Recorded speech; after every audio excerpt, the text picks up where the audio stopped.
I'm offering is the truth, nothing more.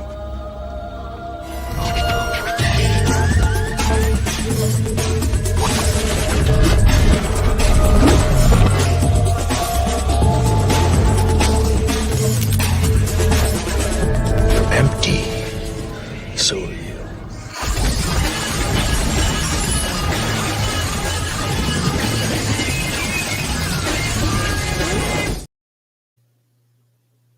Hey everybody, how we doing? Happy Monday to you. Unless it's Tuesday. In that case, hope you had a good Monday. Excuse me. Hope everybody had a good weekend. Hope everybody found some rest and relaxation. And if not, if you had to work, then I hope you had a good weekend of work, whatever that is for you in your neck of the woods. Good to see everybody. My headphones are trying to jump off my head here. We don't want that to happen. Let's see who we've got with us so far. It looks like Aerith Saga was first. Good to see you, Brian. Darren Wagoner, D-Wag's here. Robert Shepard, thanks for joining. Good stuff, Comic Skater. Good to see you, buddy. I think we saw, yep, there is D-Geek Art. Hey, Elizabeth. Glad you could join us. Mo Biggs. Good to see you, Mo. Excuse me for 1 second.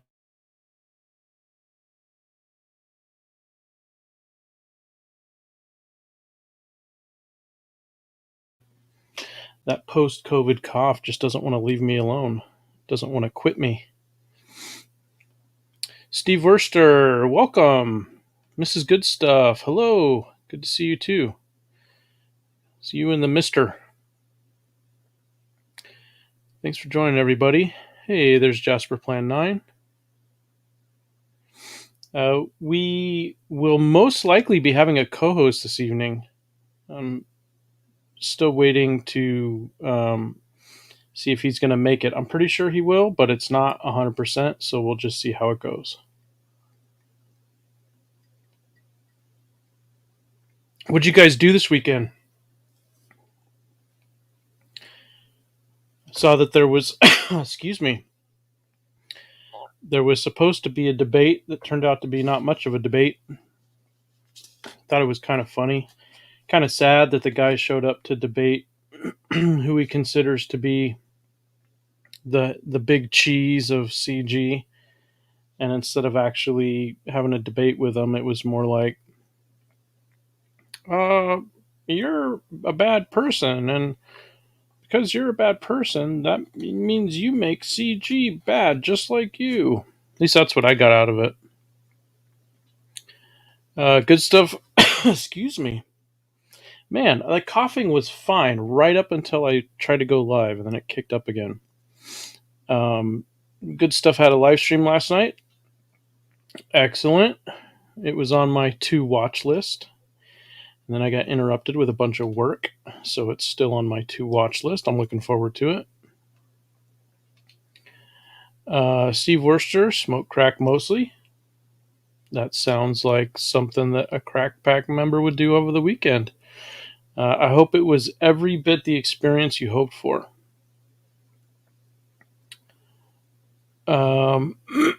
Jasper Plan 9 says, Eric July just did a more exciting debate with Nerdette. Oh, okay. What were they debating?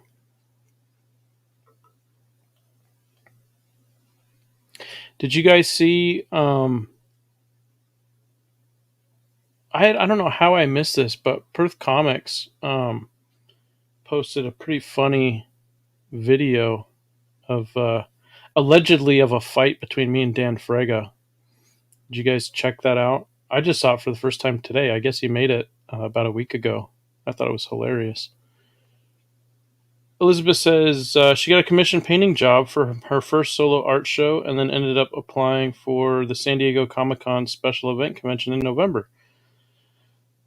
I didn't know they were doing another attempting. Are they attempting to do a real convention, Elizabeth? Like where you show up in person? I'm guessing yes, but with the way they've done their virtual conventions this year and last year, I'm don't know if that special event means that you actually get to attend or if it's another virtual thing. Good stuff, Confiscator. Drink some beers over the weekend. Excellent. DWAG says Rich Ayala drew one of the meanest AR-15 orangutans. Right on. Is that available online? Is that on Twitter?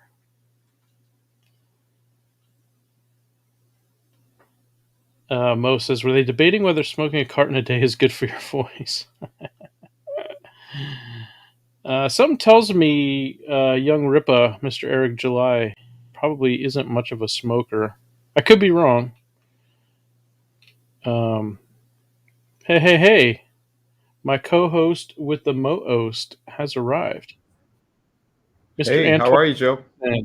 I'm good. How are you, man? Good. Can you hear me okay? Yeah, I got you. Perfect. Is my audio coming through all right? It's coming through just fine. Perfect. How was your weekend, man? Oh, uneventful, you know. Technically, well, the weekend is the weekend, but my days off are midweek. So, Oh, okay. but my schedule doesn't really change significantly. You know. So you just basically did your normal work routine Saturday and Sunday? Pretty much. You know. You got a... Yeah, go ahead. No, I was saying just a couple weird incidents here and there, but nothing of note. You know. How's that dog? He's good. He's in the other room. He got a little scared. I have a taser, and whenever I come in the building, I just do a walkthrough of the whole building just to make sure all the doors are locked, so that because sometimes you can get vagrants sleeping in the hallway, you know. Oh, or okay.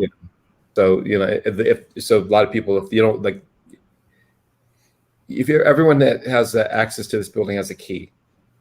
So after 6, the policy, generally speaking, is lock the doors on the main avenue, so that you can't have so no one can get access to the building.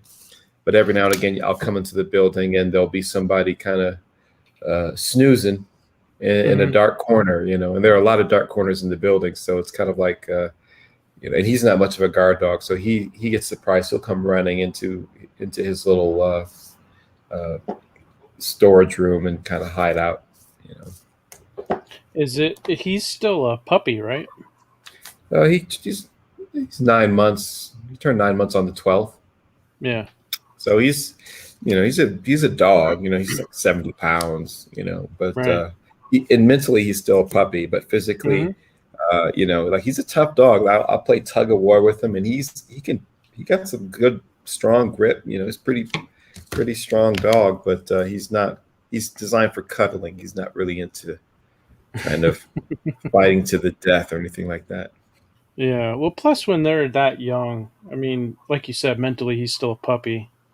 And depending on breeding, they usually stay that way for at least the first year, if not the first couple years. Yeah, I can see that. Did you get a chance to do any work on your comic over the weekend? Do you normally do that, or do you normally do that on your days off? We work on it every day. It's well, I try to do things in like, for example, this is these are the pages, or these are character studies actually. Okay. I can send these to you. We can look at them or whatever. But I have some interior pages that I'm working on that I don't want to show until I launch. I want them to be fully inked and colored. Okay. You know, it just doesn't look good to kind of show half done things unless it's, you know, if it's an informal thing, yeah. But it's like this is the real thing. These are going to. I need these pages to kind of make an impression. So I don't want to kind of show them until I've actually got them all inked. And but the funny thing is, but the penciling is something like it's easy to get started on penciling. You can Right. just like I keep things on my table here. It's like right behind me. I moved it. It was on the other side of the room. So I need it right there, so I can just kind of grab something and just start working on it. You know, I've got about I would say more than 20 pages, but 20 pages that I'm actually satisfied with where the pencils are, and the rest I'm probably going to change and kind of reform things based on because things shift a little bit in terms of the way that I'm telling the story. I'll do a specific building and I go, I like that building, and but I have to make sure that you see it in the subsequent scene, you know. So, right. Consistency. You know, right. So for people who may not have seen the preview that you did on the Bancroft show, what's your comic about? Oh, you're gonna put me on the spot. I thought we were just gonna talk about random stuff. And why? Why you got me on the whole screen? I'll take you off this. No, I didn't know if you were going to bring out another few pages of artwork. You know, it was well, actually, I wasn't prepared for that. We didn't. That's all right. No worries. But maybe on a future show, like as I'm kind of working on things, like. But you asked me a direct question. So, Red Empires, Frontiers. This is the graphic novel I've been working on for. For a good long time, but I would say in earnest for the last maybe 6 months. I think the last time you and I spoke, we were on Bancroft's show, and I was showing. At that point, I was having someone look over the outline for the whole story, just to kind of see if it's internally consistent. Got some good notes, made some changes, some character motivations I kind of worked on a little bit so that their actions could be clear. Like, for example, if I have someone, you know, even if it's not something, and you know this, Joe, even if it's not something that's spoken, I need to know why someone's doing something. Right. You as the writer, creator need to know, even if a reader doesn't know. Right. You know, the reader should know enough to be able to follow along. Sure. They need to be able to say, okay, I see what this person's doing, and I might not know all the intimate details of the why, but I have a general idea about. I was looking at that video of those. I don't want to call them riots. Let's just call them protests in Melbourne. And you have the police that were kind of trying to corral this group of people who were protesting unlawfully. And as kind of, you see them kind of lock arms and they work their way toward the police. And the police are kind of, I don't know what it was. It almost looked like confetti, what the police were shooting in their faces, because it was colorful. Again, I just saw the video on Twitter, and you know, and then you kind of see them kind of push through, and you see people swinging, and you know, and it's like in everyone's justification, or kind of like everyone has their own story. You sit any one of those people down, and they can explain, this is what my values are, this is what I'm about. But in the general sense, you can kind of watch that, and you can kind of get a sense of what's going on there without necessarily having to kind of get into the weeds with those stories. Because the toughest part for me, at least at this stage, has been trying to tell the story concisely. You know, like it's like and I've never written a novel, but I have written stories where I go, I'm just going to write this story, and I know it's not going to be too long, but I'm just going to see where it goes. Whereas with a comic book, I need to know, like, by the middle of the book, I need to know that I'm at a certain point, and I can't be guessing. Like that. Hopefully, it'll all wrap up in 48, 52 pages. I need to know that there can be some ambiguous things within a page, meaning that will this character will I draw them from the left or from the right when they do this or that? But I can't kind of have it so open-ended that I'm just kind of working on pages, and let's say by page 32 I'm like, wow, I don't have enough pages to tell the rest of this, or I need to go to 64 pages. I need to know exactly what the page count will be. It doesn't really matter what it is as long as I know what it is, but it can't be kind of, oh, will it be 48 or will it be 54? There's like, no, I need to know all the major beats, what takes place on every page, if not every couple of pages, because some things have spread out, and I kind of feel like a little bit like I'm cheating when I go, hey, I can make that opening shot doesn't have to be a tight little shot, and then kind of I can let the story breathe. Have you ever read Dark Tower, the one that was illustrated by Jay Lee? No. Well, in what Jay Lee did with that work, and it goes on for several books. There's give me a second.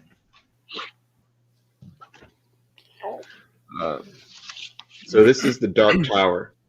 And Jay Lee didn't do all of it. He did maybe about 4 or 5 books. Okay. But I'm going to show you something just to give you an idea of what I'm kind of driving at. This is something that inspired you for Red Empires? Absolutely, to a small degree, but more so, not story wise, but in terms of letting the art breathe, and not feeling I've got to cram a bunch of information on a panel. Like for example, with this art, you can kind of see that there's no backgrounds. Yeah. And throughout the book, the backgrounds are fairly sparse. Let me just flip through this as best I can. It's like right. you have these kind of sparse. You know where you're at. You have a sense of place. Sometimes you lose that sense of place, but maybe that works in a strange way. It kind of becomes more ethereal. But you kind of have these are almost all silhouettes. Yeah. And then you might have. Sorry. Oops. But there's not a ton of information. There's an action, but there's not kind of like an excessive amount of information. What is drawn well, but you don't see there's a background sort of, but it's almost a suggestion of a background. But it serves. Can you make that out? Yeah. I'm sorry. I can see this. And it has, but it's very consistent. It has a very kind of, it gives you enough to follow the story, but it allows a lot of, and I think it gives you it has an ethereal feel to it. It seems like it could work for a character-driven piece like that. Right. It won't work for everything. Yeah. In some stories, the environments almost need to take center stage. Like for example, with something, let's say if someone's working on Batman, you really want to have a sense of Gotham. At least I find that when they do that, when they've established a strong sense of place, you really get because Batman doesn't work in a bright, shiny city or he doesn't work in the suburbs, right? Yep. He has to be in those Gothic towers, in cathedrals, and that congested environment where it's almost architecture gone mad, and and he could just it might be Batman or it might be a gargoyle on a building. Hey, what's going on? Oh, I've been on camera. You haven't missed much, but a couple times. But so as far as the project goes, if you were gonna sum it up, kind of in an elevator pitch, what is this story essentially about? So yeah, I've got my elevator pitch, and I'm sorry, I did kind of dance around that. So Red Empires, the story is frontiers, meaning that the Red Empires is the universe, Frontiers is the title of this first story. It takes place in the war-torn state of Quadir. A pathologist by the name of Kate Lancaster makes a discovery that will shift the balance of power between the state and the people. Okay, so is it basically the first book is following her and what happens to her? Not yes and no. And so let me clarify. She is, for lack of a better word, my protagonist in this story. However, she, I think, would be better characterized as our window into this world. Okay. Because she's the one being taken out of her kind of day-to-day life and being moved into an arena that she's not familiar with. So she gives us a window into the goings on in different parts of this world that I've created. She asks the questions that we might ask, or she's our proxy. Right, that makes sense. Which is to say, so she's a strong and important part of the story. She doesn't necessarily drive the story. She has her own motivations. What I'm trying to do with her as a character is demonstrate her humility, but there's strength within that humility. She's not a femme fatale. You're not going to see her kick any 300-pound man across the room with a roundhouse or anything like that. Like I said, she's Quadiri. That is her paternal ancestry, an English mother. So she kind of has her feet in two worlds in that sense. But the characters that are going to do the most as visual action, let's say, are going to be David. Let me show you. Give me these sketches. And I like to do these character sketches because they just they give me a kind of a sense of the character. Like, so this is Kate kind of in a tank top and jeans. Sorry. I can never get the, okay, so that's her. And I think after I finish the interior pages, more interior pages, I'll probably ink these. This is David Andreas. He's probably going to be the character who I would say will be the most of note to the circles that we travel in. Okay. He's a soldier from Lithuania. He has had some nanite augmentation. And they'll have all the details about what he's capable of doing, what his motivations and what drives him. But in terms of, for lack of a better word, just kind of the out and out violence, he's kind of going to be in the center of that in most of the time. Okay. So it's one of the things that I was kind of like, oh, I don't know if this story is going to be the quote unquote right story. It's a story I love, but it's at the same time, it's like, it would be so easy for me to just kind of do something that's kind of violent start to finish. But then I'm like, well, am I being generous enough with the audience in terms of what they're willing to indulge? Like I said, I know Rob Arnold won't like it because it has words in it.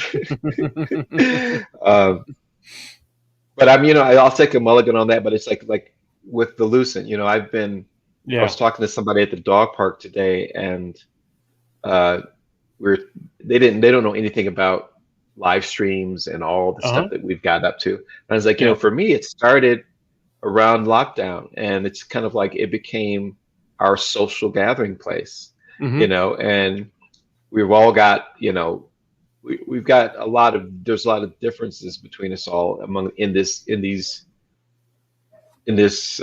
space, but there's so much that we have in common in terms of Right. our you know coming up reading comics and still holding an affection. Some people never let go of the habit. I kind of walked away from comics for most of my adult life, but I've always loved the art form. Yeah, same But here. I wasn't a collector per se. I don't think I've ever been a collector. I was more of a reader. I didn't care what the how raggedy it got. I read my comic books. Yeah, I was always a reader, but then I became a collector as a teen, and then I was forced to walk away from it. And I think because it was forced on me, that's how I was able to break away cleanly.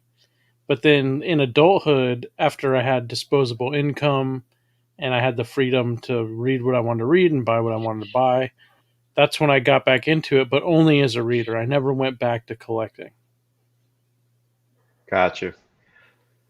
You said you were forced. Do you want to get into that, or is that something? Hey, Eric, is that something you It, don't want to touch on? it was just circumstances. I mean, I moved out of state to go to school. I had no money, and since I had no money, I had no comics, and it stayed that way for several years. It basically just broke the habit, and then by the time I got a little money together, I got married, and then I had no money again.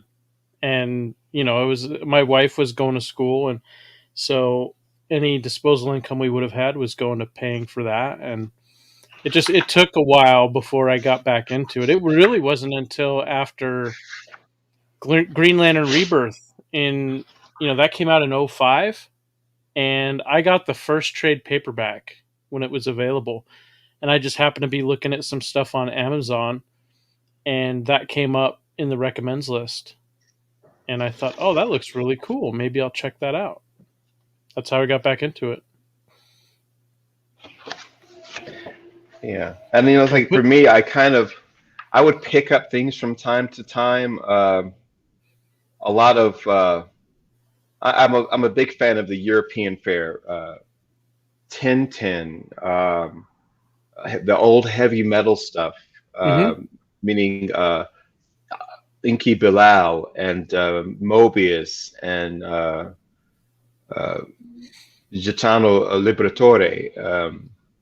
A lot of continental European stuff, a lot of the stuff that was produced in the turn of the 20th century, Wash Tubbs and Flash Gordon, hmm all that stuff that kind of before people got before, before there was a conscious awareness of what could be for kids and what was for adults. Right. The days when Mickey Mouse would carry and fire a hmm sidearm at the drop of a hat. And Yep. I love those old comics, and there was a charm there, and there was a mastery there that that still kind of I'm in awe of today. You know, Right. like I can remember I think there's a book called the Smithsonian Collection of Comic Strips or something like that. It's an older book, and it has some of the best examples of what was going on, like Crazy Cat and the Cats and Jammer Kids, and just all these obscure comic strips that didn't last for very long, but still had an impact. Little Nemo and Slimmerland, had a very big influence on me in terms of not necessarily for this, in the sense that I'm not trying to, this sounds, I don't want to sound arrogant, but I'm not trying to duplicate anything that I'm consciously aware of. I'm trying to encapsulate my own this my own fantasy, right? hmm Yeah. Well, you talk about some of those old, some of those being old comics. You were referring to the European stuff, but then others, they're not. They're still being published, but they've been around for so long that some people think of them as being old. And it reminded me of Wraith of God from Aaron Lopresti, because the way he described it was it's kind of like Batman in the Old West. Well, Batman was inspired, but he had many inspirations, but some of them being Zorro and the Lone Ranger. And it's interesting how well this campaign is doing, where it's set in the Old West, which, according to the so-called experts, is a dead genre for comics, Hmm. for film, for TV. And yet, here's this book. You get this cool-looking character. The tagline is, in 1883, a mysterious hero with a dark past hunts monsters and delivers violent justice. Sign me up. Hmm. It's like, if you get good looking art and you have a compelling character, you can set it just about any time and anywhere, and people are going to be interested. Well, let me challenge you on that, Joe. But before I do, let me just say hello to all my guys in the chat. I've been looking away. I wasn't. I'm a little bit. Uh, I'm not kind of savvy enough to kind of do both, at least not yet. So I just want to say hi, everybody, and I am going to kind of poke my head. But so let me ask you this, because it's funny, because I just wrote Eric Weathers like in his CG A team stream. He's open to fielding questions and stuff. So I've been more than Uh-huh. happy to oblige by a bunch of, just to kind of get their thoughts on things. All those guys, Weathers, Vaughn, who is the soft-spoken guy who hasn't, I can't remember what his name is, but Clint he has Clint Clint Stoker. Stoker, right? And Mike. So all of these guys, and of course, and Arnold, they've had by my estimation, hugely successful campaigns. 50,000, 100,000, or close enough, right? And Yeah. and I asked him, I was like, well, what are the criteria that you think are most essential to the success of a book? Hmm. Now, everything you were saying about Wraith of God, I think Aaron Lepresti is a competent artist, and I have no doubt that that book is going to be comparable to anything the mainstream's doing. Hmm. But to the point about a Western, um, I've seen several Westerns in our space, and they've had varying results. There's a couple that have struggled. There's a couple that have done well, which may be connected to, like, for example, Six Gun Gorilla. Hmm. I don't have the numbers in front of me, but I know that there's been a couple of issues. Is that Yeah. right, Joe? Yeah. Um, I bought the trade paperback, and then I bought the next single after that, and then I believe it's on. I want to say it's the 8th issue now. I think when Brian brought the campaign to Indiegogo, it was for, you could either get the single issue of number 6, or you could get the trade with all of the issues up to that point. okay, I guess, and so to the essence of it was there are a number of factors, and I don't think there's enough data yet for me to kind of make a model of Mm-hmm. what will constitute a successful campaign. But I'll say that being a professional or a mainstream pro, as Aaron has been most of his life, Mm-hmm. that uh, that's as that's a factor. Let's just say that it's a factor that, Sure. if it's kind of hard. So, like, here's the elements I'm looking at. What is the pedigree of the creator, the Mm-hmm. concept, the network?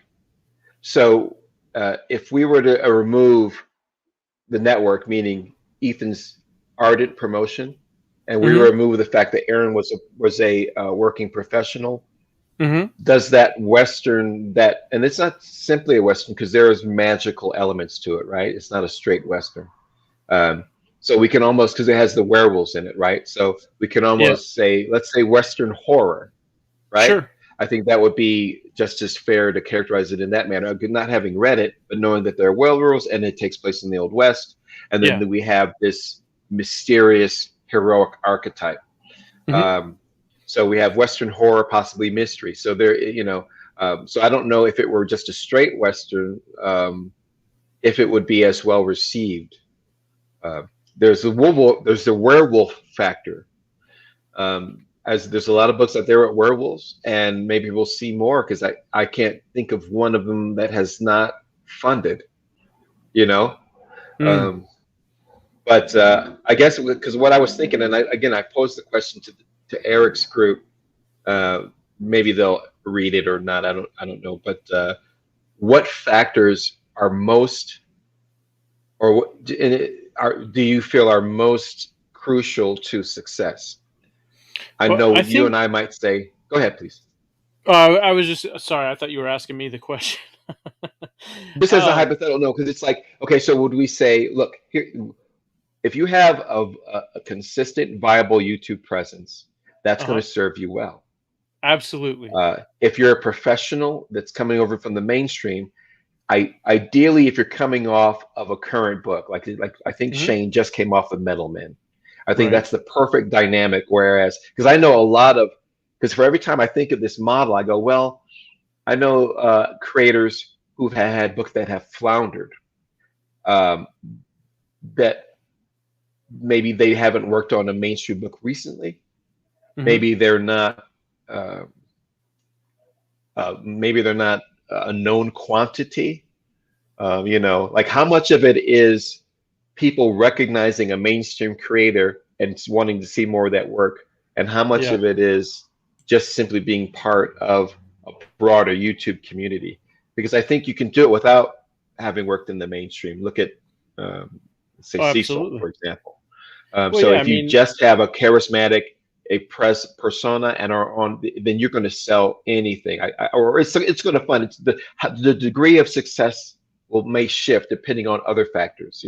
I think Um, the critical point is how much of an audience have you built up before you try and launch your book? Because people that came over from the mainstream spent years and in some cases several decades building up audiences, putting in work. If somebody comes in who doesn't have that prior to trying to launch a book, then the question would be, okay, how have they built an audience in some other way? And that's where I think right. it really, the That's whole absolutely thing, right. Yeah. whether you want to say that it's somebody like Clint Stoker who built up a YouTube channel while he was also getting to know people in CG, so that when he was ready to launch, he had a channel, he had an audience there, but then he also had the CG network because he Hmm. put in that work at the same time. So he's one of the people that I point to when, if ever I'm asked, hey, do you have any advice? A lot of times I'll point to someone like Clint. I'll point to someone like, oh, there was another one who did more or less the same thing. But I'll use a different example this time. The skits team of Michael Siegenthaler and his wife Karshina, where he's the art, and he's basically the art everything, and then the story is his, and then she does like marketing and promotion and everything. So they work the business side together, um, and together they kind of share. I know in the past, and I believe still do, more or less share the kind of the networking duties. So they built up their audience by essentially getting to know people while they were also showing art. So I mean, there's different ways you can do it, but I think to your point, yeah, I mean, I think it's about building an audience, and then depending on how much of an audience is there, you can kind of correlate that to what sort of success you might expect. Now, is there the occasional wild card, let's say, who comes in quote unquote out of nowhere? Sure. You're always going to have statistical outliers. Like However, if who? we look at, yeah, go ahead. Like, give me an example of one of those statistical outliers that came out of the scene and didn't kind of do their due diligence and or have the established audience. Because I can't think of one offhand. I'm not saying they don't Well, exist, just can't think of one. yeah, no, I would say that just off the top of my head, going all the way back to the beginning, Kyung Lee is somebody who came in and mostly on the strength of his artwork made a big impression back in 2018.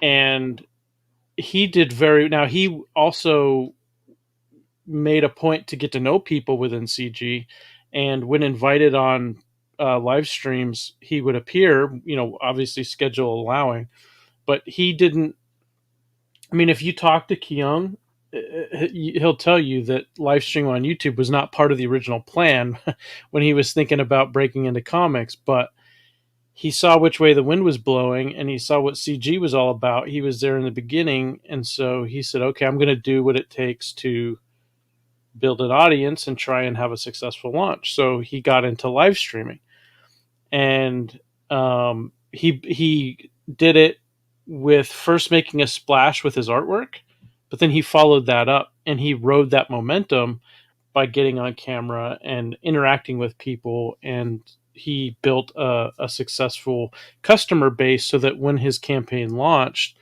he had shown them what the art looked like, he had told them what the story was about, we all had a chance to get to know him. And so I'm not into manga at all, but when that book launched, I backed it. And I backed the second one, and I plan on backing the third one, which will complete the arc. Does he still have a YouTube channel? I have to admit, he's not one of the people I've ever followed online. Yeah, he's I'm still aware of him, he's though. still got it. Yeah, he's still got it. Yeah. Now let me ask you about what I guess what I was calling the Justin Murphy model. I know Justin has a channel, although I don't know how prominent or consistently he posts content. But I think Rob Arnold was mentioning him the other day. We were talking about how he's been able to garner a relatively large backer count for this being his quote unquote first. He's done several books in the past, but this is his first in this space, that I'm aware of. And like I said, it's one of those campaigns. What I like the guys that don't, like with Stoker and Kyung and Justin, they just do the work, and they're not kind of waiting for the human sunbeam to shine upon them or something along those lines. Right. And I think that everyone respects that. They're this lunch pail guys, they're just doing the work, they're fulfilling their books, they're offering, that's something that I'm really kind of taking to heart, and I'm kind of trying to use their model more. Like for me personally, like I said, I don't have a YouTube presence, and one of the struggles I had with that was to say, well, I don't have any data that would suggest that would succeed. Now, I know that might sound cynical, but it's one of those things where if there are a number of successful channels where the creators have a strong YouTube presence, but if you look at all books in totality, meaning everyone that crowdfunded a book, and then you use that to model out which of those books had successful channels, it's not a one-to-one relationship. So like I say, so I kind of took that as it made me more optimistic about my ability to succeed without necessarily trying to be a character or a brand personally. Because, and it's not because I don't have ego, but it's just like this. I want this book to be more than kind of like, oh, the people that are cool Tony are going to buy the book, and the people that think I'm an ass won't buy the book. So with that in mind, what I did is I've been working. I've had an ongoing Facebook ad campaign to build my backer list, and it's done quite well. It's shy of 300. It's about maybe 270 right now, but I'm really happy with that because I feel that my funding goal is going to be $500. Like I said, I've already, because I'm going to finance it myself. I'm mostly interested in trying to attract readers than necessarily raise a lot of money. And if I do raise a lot of money, it won't be because I'm charging a premium. I'm trying to like when you, especially like when you have, so I think that was also part of why Justin's campaign was so appealing. And he brought this up on a stream, I believe, where he was saying when people saw that they were going to get 6 books for $25, they were like, oh, no, because we're used to getting 1 book for $25. How are you going to do this? We don't know yet. And Right. as he kind of started getting out there and saying, "Hey, this is who I am. This is what I've done." Oh, he's done comics before. That's a big plus because we Yeah. know you can make it to the finish line. And you see the work, and it's like people say, "Okay, he's going to do it." And then as soon as he hit funding, it started to get momentum because it's like, okay, so he's got the budget there. And like I said, if I understand, I don't want to misrepresent what he said. He just said, he's been doing quite well with giving people feedback through Indiegogo. He goes, every time I put Hmm. out a new, uh, how would you say it? What do you call it? New update. A new email, an update. It's just like it keeps growing. And I'm like, and there is a fine line between too much information and not enough. And so he's Right. found that sweet spot with his product. And so I kind of want to take some of that to heart. I want to kind of be behind the book. I want the book to be the face. Which is not to say I don't put stuff out there. Like I said, I don't know. I didn't mention this to you, but I had Rob Geronimo of what was his book? I'm sorry. I Blood bought the Realm book and and the show. Wirehead. Wirehead. Yeah, that's the one I just bought. I really enjoyed the score for his teaser for Blood Realm, Hmm. Blood Realm 2. And he put me in touch with the composer, a gentleman by the name of Stephen Babino. I think that's the name he goes by on with his email. And I hired him to produce a score for me. Hmm. And if you want to, you can check it out. But I love it. I think it's really beautiful. Nice. You wanna hear that, or you want to go on to another topic? Well, I think if it's something that we can share quickly, we can do it. Sure. Yeah. How do you want to do that? I've got it's posted on YouTube. If you have a link or Let if you me want to bring it up and share your screen. let me give you a link. I've got too many Okay. work things related on my screen here. Okay. Give me a second. You want to drop it into the private chat? Yeah. Okay. Give me just a moment.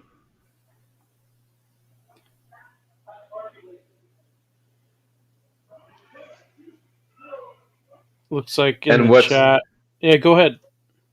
and what I didn't know what to expect. I never hired anyone to do something like that, and I initially thought, oh, I'm just going to go to one of these pre-existing soundtrack sites and use whatever, and that would have been fine. But Hmm. I thought it was something worth exploring, and when I listen to it, it helps me conceptualize the world, and I'm like, oh, if that's all I got out of it, I think that would be something. You know, Want to make do you sure see that that link? yeah, I got to make sure I open it in a Chrome tab. I open it in another browser and it won't, StreamYard won't share the audio. Mm. So we'll do this in Chrome and then we'll get it. Okay, here we go. Here we go. Here we go. Here we go again. It would help if we share system audio. Chrome tab. Here we are. Okay.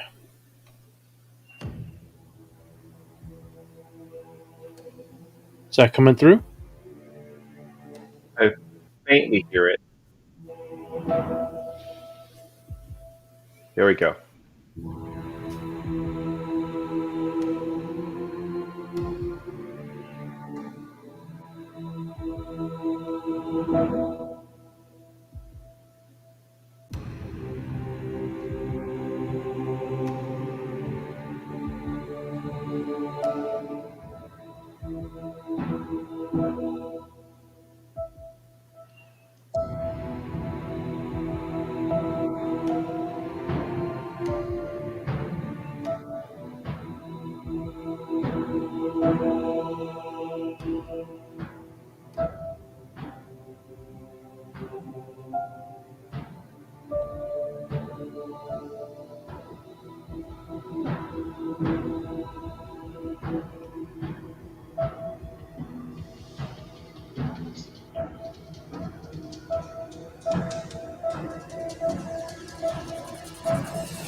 That sounded a bit digitized. I don't know if it was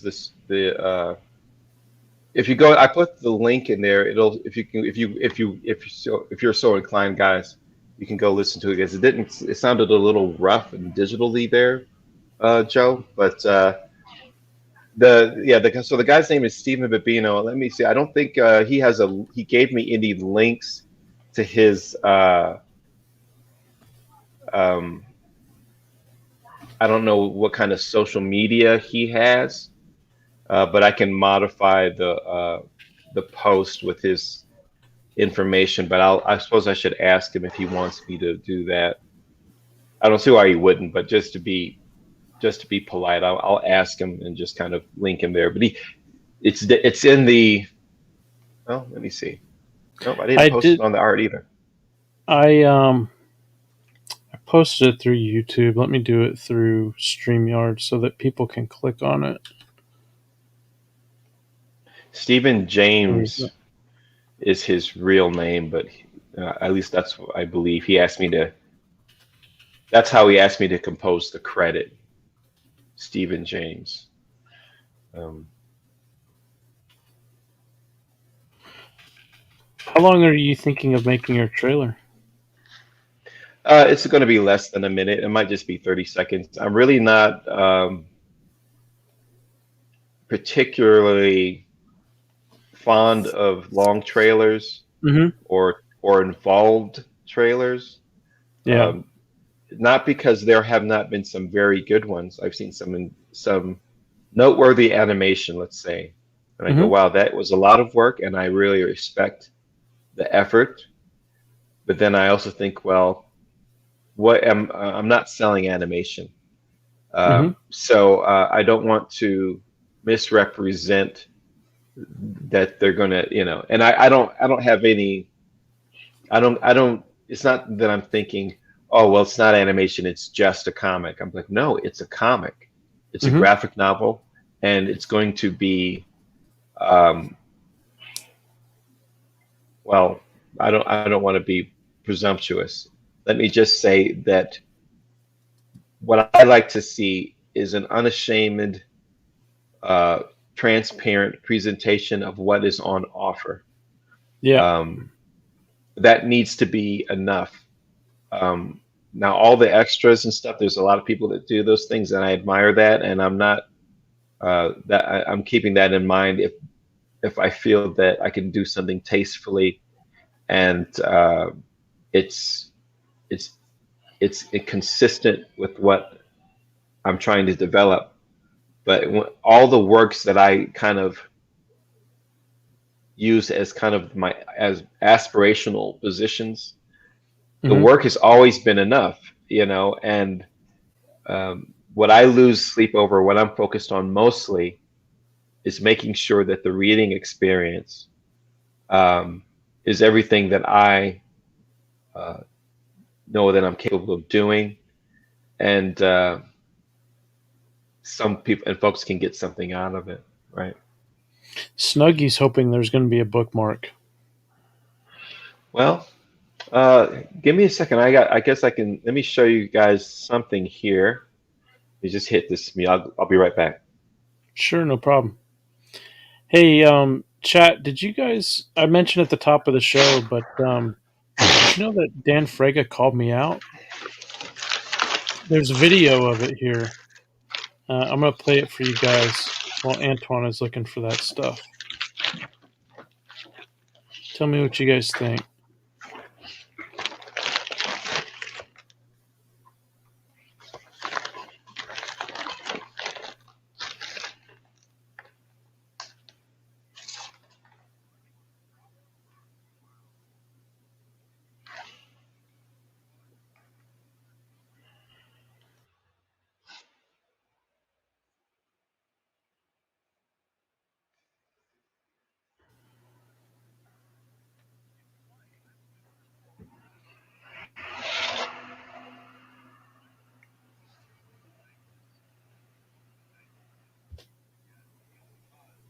Joe, are you there?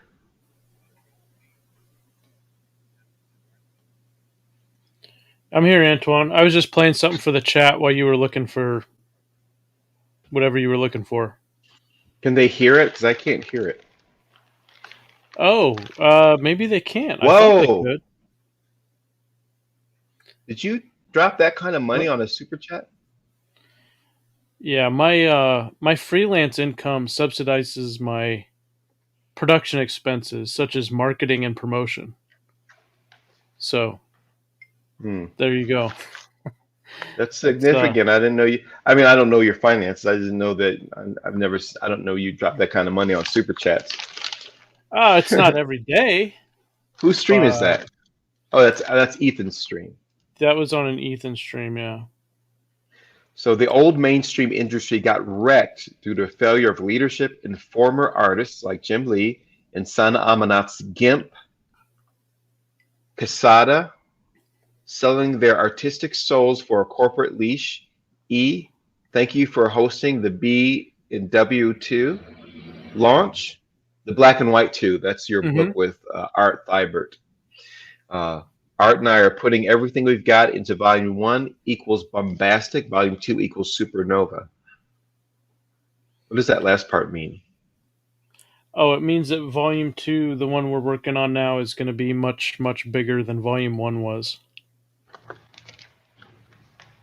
Okay. And people seem to like volume 1. So anyway, sorry. Yeah, I know you have to run soon, so let's get back to what you were going to show, and then I can I hang can get around back. for another 15 minutes or so. Okay. Anyway, so was that Snuggy Jr. asking about bookmarks? Who was that? Yeah, that was Snuggy. So this is not Nice. a bookmark per se, but it is. It's a patch. Mm-hmm. Because here's the thing. There's a military agency, the Stratocratic Alliance. They are an institution that operates within the confines of this world I've created. This is their symbol. It's the S, and it's the martial eagle, which is their standard. So you're going to see this on their shoulders. So a lot of patches, and I'm not saying I'm doing something particularly clever, but a lot of patches don't have a direct relationship to the activity within the book.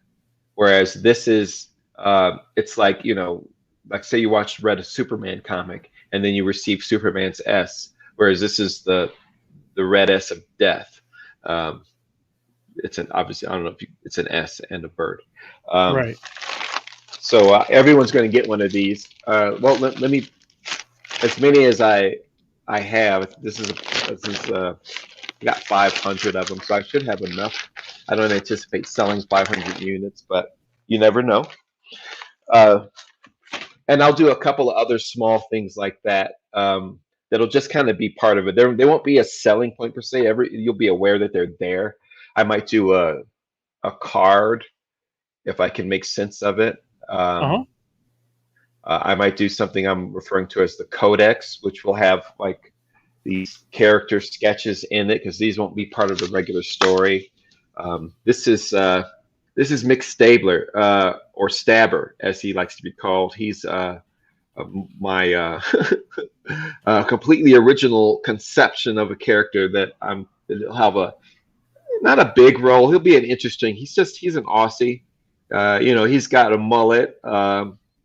He's got that hardened, leathery skin because he's spent a lot of time in the outback. He's worked for SAS, which is Australian military forces, and now he's a freelancer.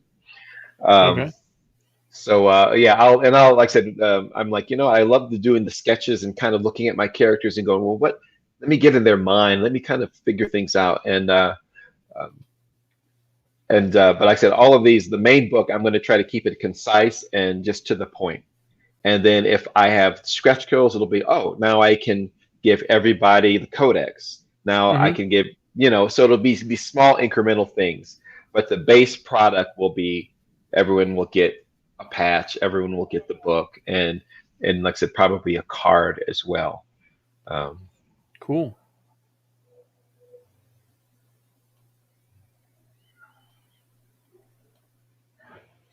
Well, thanks for kind of letting us know what's going on with the campaign, Antoine. I know we kind of got a preview of things on Bancroft's show, but I didn't know if there would be people tonight who hadn't seen it, and I certainly enjoy hearing about it. So you said you have about 15 minutes or so, is that right? Yeah, I can hang around till a quarter till. Like I said, I've got to get my shift started, and I got to log in a little bit early. So, but we're supposed to talk about current events and all that other stuff. Yeah, well, I found out, I had no idea, but I found out that I'm in a beef with Dan Fraga. And About what? Sorry, my dog is acting up here. Something's going on. Oh yeah, no worries. So tell me about your beef with Fraga. Oh, well, I thought he was talking about Casada in this clip that I'm going to show you. But apparently Perth Comics thinks that Fraga was calling me out, and then we got into a fight.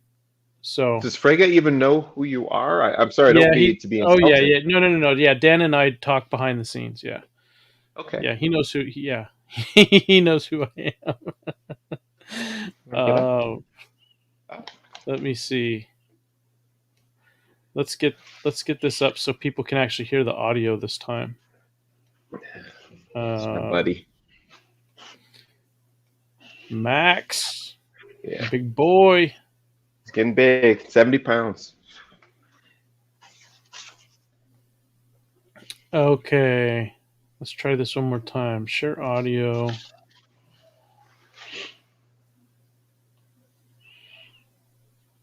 Here we go.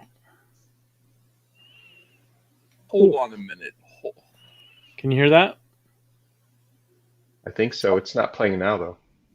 Underbund's dropping bombs, man. Wow. Did you mean to do this? Do you want a refund of $297? You can't do that long of a thing. You hear that, Antoine? I'm listening. Okay. With $3. All right, everyone, we're doing a shot for Albino. We're doing a shot for. If you want it, I will say that Joe first here. of all, Albino Thunderbuns, thank you very, very much. I'm glad to hear that you're feeling better. Thank you. I humbly thank you for this. It's the old Albino Thunderbuns, great man. Thank you. The old mainstream. Joe's a good guy. Yes, he is. All right, everybody, let's be reverent. We're reading a $300 super chat here, and then I'd like each one of you to comment on this. What do you think of this, John Malin? What's your opinion of what Joe Albino Thunderbuns has to say here? Joe, you're so special to the community. Oh, you're such. Dan Fraga, what do you think of all this? I think he's 100% right. There's that safety that those guys went for, and now they're in. It's not even a gilded cage. They're in a position. With Joe, I don't know. Joe's always been a D-bag, in my opinion.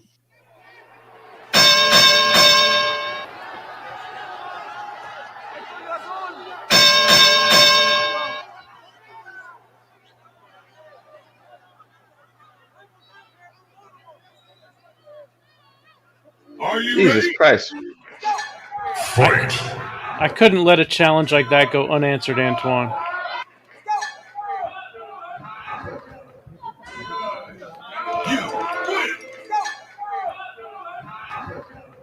I may not be tall, but I'm scrappy. Did you? Who did that? Did you? Perth Comics do that? That was Perth Comics. I feel so dirty now. I want to take a shower. Well, I did, after my defeat at Fraga's hands, I did go into a training program that has worked wonders. Would you like to see it? Sure.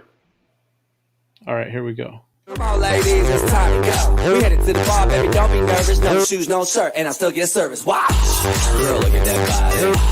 Girl, look at that body. Now, see, at this point in the training program, I had gone through limb lengthening procedures that seemed to be working out really well. So then I started pumping myself up.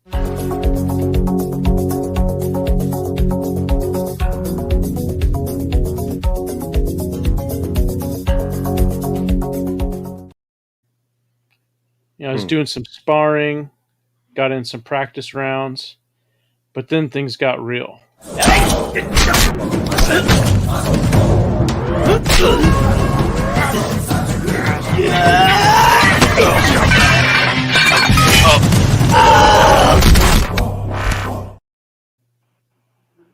then I figured, if these guys are going to come at me 10 at a time, I might need to get a little bigger, put on some real mass. Okay. Locked up. Scars pivot, gets him to the edge and wins by and Hakuho still leads on his own. That's what I was doing over the weekend. I don't know. What do you think? Should I challenge Fraga to a rematch, or do you think I should keep working? Give me some time to reflect on that, if you don't mind. Sure, no problem. Oh, Jasper's telling me he was referring to Joe Q the whole time. He wasn't That's even what I thought too. He wasn't even referring to me. Wow. Yeah. This whole thing's been just a misunderstanding. Wow. Now I feel like I got egg on my face. Yeah. All right. Well, but it was an admirable rebuke, I suppose. Well, I try. Mama didn't raise no wimp. That's all I gotta say. Okay. So where do you go from here with Red Empires, Antoine? Well, like I said, it's about the consistency. You're going to get into this will be, I want to say, this will be the first real comic that I've done in that, I'm actually going to take it to print, but I've done a few before. I used to do image pitches and produce the whole book just to kind of get it shot down. So I kind of know the process of being systematic, meaning that you get your pages lined up, be consistent. So my main priority has just been penciling, because it's easy to kind of grab. Like I work during my shift, so I can kind of sit here and pencil a page, work on something, and if I get stuck somewhere, I've got another page over here and I can work on something that's easy there, then come back to that issue once I've kind of resolved what I want to do with it. So the penciling's been almost cathartic, because I just have I start with a very loose approach, and then once I figured out what I want to do and I've kind of worked out my compositions, then I tighten that up, and then I kind of go to ink. But I try to just make sure that when I'm inking, I'm not thinking about composition or layout or anything like that. I just need to focus on those values. I've been picking and choosing the pages that I've been inking, because in the campaign, the first assumption I was making was, well, I should first show the first 5 pages or so. But some of that is not exciting enough. Or like when you watch a movie trailer, you don't just see maybe the first minute of the movie. You see snippets of moments within the movie that that presumably will serve to attract. So I want to show some of more high octane moments. So it won't necessarily be the first 5 pages. It will be kind of a selection of different pages and some different scenes. I think that's a good that goal. may change. Yeah, that may change in the final book, but it's kind of like, because I was showing it to someone, I was showing them just the pages, and they're like, oh, they had the wrong impression of what the story was about. They thought, because it's like, oh, is it a war story? I'm like, there's war, but there's also there's romance. There's a Western sensibility, in the sense that you have these vistas in the desert, men on horseback riding down the slopes of the dunes. You have high advanced technology and military helicopters flying over devastated cities. So I'm like, just let me give all those moments that I can go, here is just a sample of all of the scope of it, not the first 5 pages, but just pages or elements of pages that I think will best serve my to encompass the story I'm trying to tell. Yeah. So today is the 20th. It's my intention to launch on the 20th of October. It's my birthday. I haven't talked to Bancroft about it and gotten an official, but like I said, either I was going to do that or launch on. I had a couple other options if that can't happen.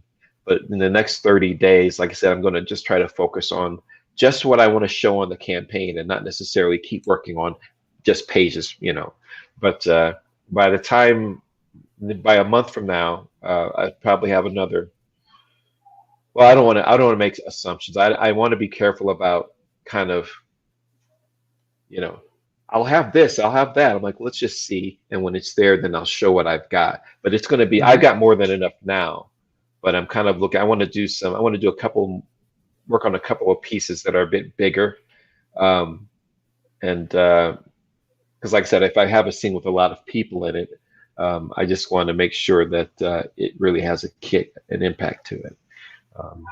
Body parts flying around and people screaming for their lives, but it's not going to be all violence. There's more to it than that. But that just amuses me to kind of do those things. You kind of get a sense of power when you're kind of building up a character, and then you take them down to Yeah. But it's all work here.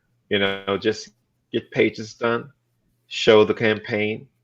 Like I said, it's going to be at least the first 50 will be just pay shipping, and you're going to get the book. If I can get higher and there'll be added stuff, then it's only going to benefit the kind of early backers. The backer list is going great. It's better than I expected. I usually think, okay, well, like I said, there's about 270 people on the backer list, or on the sign-up list. I'm sorry, the sign-up list at the moment. And when I was in advertising, the sell-through could be fractions of 1% sometimes. Like, we're sending out direct mail pieces to everyone in Houston, everyone in a given area, and you send out a few 100,000 of these, and you might get a fraction of those back that turn into a sale of a house or whatever it was. With these comic things, I think that the sell-through is a bit better. But I'm not going to assume that it's going to be 10%. So I'd say of that 270, if I get 27, that gets me halfway to my goal. So I'm feeling, like I said, I'm keeping it humble because that's just my nature, and that also helps with, there is this question often that, well, why should I buy this? If they like the story, it's like, well, I might like it, but it's still a little pricey. So I'm going to keep it just bare bones in terms of cost, and just to overcome that hurdle, so that people can really say, do I like this? Do I think that it's something I'd be interested in? And not have to really worry about the budget. Like I said, if you're in the US, you're going to pay $10 and you're going to get the book. So so I think that that's a good value for what I'm doing, and I'm ardently interested in trying to put as much value for money as I can. I want people to feel like, gosh, he gave me all this, and it's a good story, and right, and it just, and then in turn, perhaps they can become an ambassador for what I'm trying to build, because I have a long-term goal with it.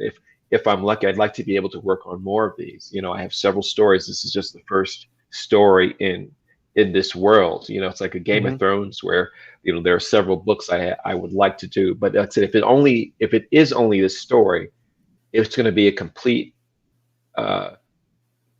self-contained story with a complete reading experience. It's not going to be a cliffhanger. It just has the elements that will allow you to, if there's a book 2, you'll be able to pick up where this one left off and kind of enjoy it. But if it's just this one, and I think it's fair to only assume there will be, it's a complete reading experience. So like I said, my focus is value here. Now, before you run, there's a question here from Jasper. He says, "Do you follow the formula of beginning a book with a bang or an action sequence, the Denny O'Neil method?" I like that, and something that I think a professor once told me about presenting portfolios. He goes, start with something, start with something that gets their attention, and end with something memorable. Yep. So I think to your point, Jasper, I think that's along the lines of what I'm starting kind of in media res. Is that, I think that's the term, Joe, right? Yeah, we're in the middle media of things, res means you're starting in the middle of the action. Yeah. Right. Lives will be lost from, if not page one, then in the early going. And one of the things is that I don't. I'm trying to be very tight with the script, meaning that when I have to compress certain things, because you're never going to hear anyone explaining, oh well, I'm in charge of this, and this is what I do, and because the person they would speak to might most likely will already know that. Right. But the things that you'll need to know, like I was saying earlier about Kate, she's going to be our window into this. She's going to ask questions that are pertinent. If you see soldiers walking down the street, they're not going to have to explain. We know what soldiers do, and we can infer from the way they dress and the way they carry themselves what they're up to. But there'll be a lot of things that you'll kind of look at, and you may say, "What is that?" But you can say, "Well, it's not key to the thread that you're following." Maybe you can keep it in the back of your mind, and there'll be a payoff later. You go, "Okay, that's what they were up to, and here's the payoff over here." But maybe it was never. There are layers to a story. Meaning there's especially with comics, where you can have a complete story on one plane, and then there could be another story in its entirety going on in secondary and tertiary stories going on different planes of the field of view. Meaning something's going on in the background and it carries over throughout the story, but it's not part of the primary story. I like adding those little Easter eggs and kind of rewarding careful analysis, because it's art, and I want people to look at the art. I want the art to serve the story, but I also want people to kind of be rewarded if they kind of pour over things and kind of look at the little details, and I think that's also part of the enjoyment of a comic and part of the unique qualities of the craft. But yeah, start with a bang and end with something memorable. I aspire to have something that's readable over multiple iterations. I want people to come back to it, go, yeah, it was, and just revisit it. It's not all horror and darkness. There are moments of beauty and well, again, I'm just getting caught up in my own narrative here. Well, if I could kind of chime in, I'll say that I do think that in terms of comics, whatever the main thing is that's supposed to happen, I think that the writer should get there quickly. I don't think they should string the reader along. So, like, for example, with The Outliers, it's a team book, and the challenge with that is trying to get the reader acquainted with everyone on the team as quickly as possible. When chapter 1 of volume 1 starts out, the team is on their first mission, and they're all doing something, and then very quickly the action kicks in. The way it's set up is you can see what some of the characters can do before things really kick off. And then once it does kick off, then you see everybody else, and then away we go. You're on the roller coaster ride. So right. I would say that really for any genre, I mean, let's say it's a mystery or a horror or whatever that thing is that really is the glue or is the expectation that you're giving your reader, you need to get to that soon. So, if it's a horror comic, then bring that horror atmosphere in from the beginning as soon as you can. Right. And you start off with, I think there's a guy getting knocked the hell out on page 1 of your book. decided that each chapter would have a credits page that has pure action in it that is thematically kind of sums up the entire chapter in one image. So with chapter 1, yeah, you do, that credits page really does start off on pure action, and then from there it kind of proceeds to tell you like, how did we get to that point? So in that sense, yeah, it's the credits page for me is an in media res moment with each chapter. Yeah, and I like that too. Kind of, like for example, one of my favorite films was Saving Private Ryan, and I saw that in theaters, and I think I must have went back to the theater. I saw it at least 6 times, and just the opening scene, and the theatrical experience of it, and you're just in the middle of this, and and all the thing, and all your emotions, and you're invested. And then when you get to those quieter moments, those story development moments, you're invested in those characters. And so I really want to start with that. Was it Jasper saying with that pop, that boom, that we're getting just a punch in the mouth, and and then let's step back and figure, well, how did we get here, and maybe piece it together, but keep the story moving. Like I said, there's a whole nation that they're coming across, and actually it expands across the world. But it's this first story takes place in the nation of Quadir. And like I said, and there's a lot of stuff, and when you're doing the world building, there's a lot of stuff I put in there that will never come to the reader's attention, but things that I've thought about, like the geography and why they have to do the things that they're doing in terms of navigating this world. And there's and I'm like researching how dams work, because I needed to understand that in order to kind of make some things pay off and to have, so it's a fascinating thing, but it's like one of the things like, well, yeah, now that I know it, I can continue the story, but that 3 hours of research will only serve that much of a beat, but I needed it, Yeah, well, that's the thing, is that as a writer and as an artist too, I think that creators need to use whatever tools are necessary to get the job done. So if it's 3 hours of research to get one beat that needs to be there, then we do the research. That's how I approach it anyway. I mean, I'll go down a rabbit hole that I say, man, who knows how far it's going to take me, but once it gets me where I need to go, then that's what I'm going to use and put into the story. Oh, Jasper, I'm afraid to read Lazarus now because I don't want to seem like I'm ripping it off.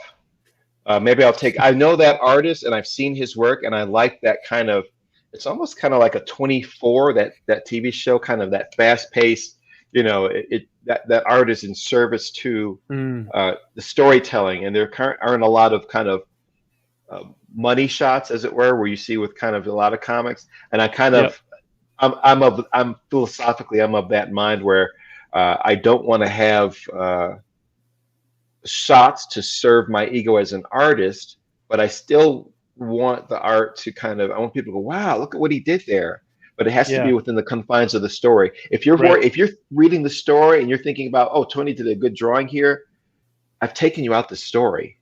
I want you to kind of come into this world, and I want to drag you into the depths and darkest pits of my soul, and have you coming out in tears and beaten black and blue. Well, the great thing about comics is that we can move the camera anywhere. I mean, even if it's, you could have, and there have been comics like this where it'll be essentially a dramatic moment between two characters, but the way that it's written and drawn, you take the reader on a ride, and there are moments of building tension, and then there are moments of zooming, quote unquote action, and it may just be the way that those two characters are interacting toward each other, rather than fireworks going off and machine guns firing all over the place. But still, if it's done well, you still get that roller coaster effect. Right, and that's something that I'm going to try some things with color that I think, and I'm not reinventing the wheel, but color is also going to tell the story. Mm-hmm. I'm going to use a very deliberate palette. It's not going to be like I'm very mindful of saturation, creating a sense of depth. You know, I want you know, because that is how that's what cultivates the emotional response. And so it's kind of like I can drive response, like when the musicians talk about building tempo to get to a crescendo, and that kind of makes the listener feel, it evokes certain responses in us as people. And I think I can do this with color, but that's a craft unto itself. You know, it's like once I get the art down and I can kind of have all those things, then I can sit down with color and say, this is what I want to try to move toward. What time of day is it? You know, everything is chiaroscuro with me, light and dark, value. It's not going to be a black and white book, but it will satisfy that kind of sentiment where, you know, when you ever see a bad pairing between an artist and a colorist where they're competing with one another, where you have an artist that's creating work that is suggesting values, light sources, and then you have a colorist that's like making something super saturated because for the sake of maybe showcasing their capacity to use a broad palette. And it might be beautiful color, but it's not right for this artist. Right. And whereas in my case, of course, I'm doing it myself, so it's a bit different, but I am mindful of kind of those conceits. And I really want to do some clever things with color that kind of lead the viewer and maybe, well, again, I don't want to say too much about it because I might fail at it, but every aspect of the story is a world of possibility. And it's just like, sometimes I find myself just almost salivating, looking forward to what I can kind of do with this thing, you know? Mm-hmm. Yeah, man, it's great. It's good to hear. Hi, Vanessa. Vanessa had me on the floor. She was talking about sandwiches, and she goes, "There's mayonnaise." I was like, "Mayonnaise?" Well, I think that's going to do it for the show tonight. Antoine, I really appreciate your time. Thanks for joining me. My pleasure, Joe. If it's not too much trouble and you want to do it again, you're certainly welcome to. Like I said, I am looking forward to. I like this format. Like I can kind of, you know, it's good to kind of get into the habit of doing these. And if I want to kind of move forward in this area, I think that it's something I should do more. I don't want to be a hiding person, but I'm not really kind of like, you know, but anyway, yeah, it's fun. And like I said, if you want to talk about some of those things that you want to get into, because I can be boring. I know that. And there's a lot of stuff. I like talking about printing. I like talking about the logistics. You know, like I said, I'm an engineer, so I can talk about math all day. It's interesting. It's fun. But if a lot of people don't really want to hear that bullshit, excuse my French. I'm sorry. I know we were. No, that's okay. Keep it PG. Yeah, but, no worries. Yeah. So you know, but if I can bounce off of you, you know, I think you know. Maybe you can, you know, both of our boringness it'll be boring squared or it'll cancel each other out. Right? You know? Yeah, we'll find out what kind of math we can make together. Yeah. All right. Well, as I was saying, there we go. Wrong button. Sorry about that. So as we head on out, I'm going to play a little word from our sponsor. I want to thank everybody for joining us tonight, and hopefully we'll see you tomorrow on the Bancroft Show. Yeah. And thank you guys. Y'all have a good night.